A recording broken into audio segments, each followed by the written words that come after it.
जल ढारे बाबा बोले कौके गे सुगिया जल ढारे बाबा बोले कौके। गंगा रिकॉर्डिंग खटाहा गोछारी।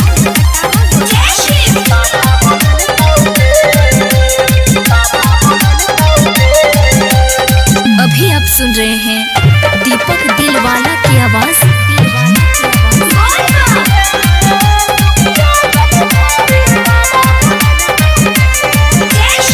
भाग के पैघानी छाही छपला छन मान गे इच्छा शक्ति के भोले बाबा देना छौ वरदान गे।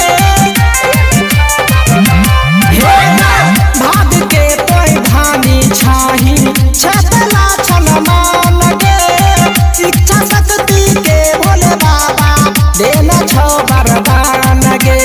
यही सावन में बढ़िया ऑफर तोहरा दिलकौगे यही सावन में बढ़िया ऑफर तोहरा दिलकौगे गे पुचिया जल ढारे बाबा बोले कौगे गे सुगिया जल ढारे बाबा बोले कौगे।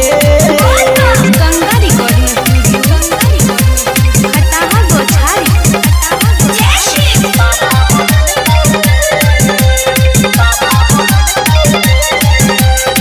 अभी आप सुन रहे हैं दीपक दिलवाला की आवाज।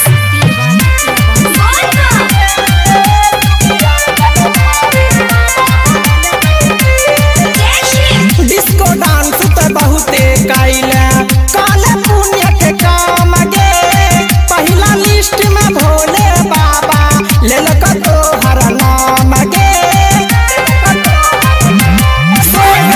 डिस्को डांस तो बहुते कैले काले पुण्य के काम गे पहिला लिस्ट में भोले बाबा लेलक तोहर नाम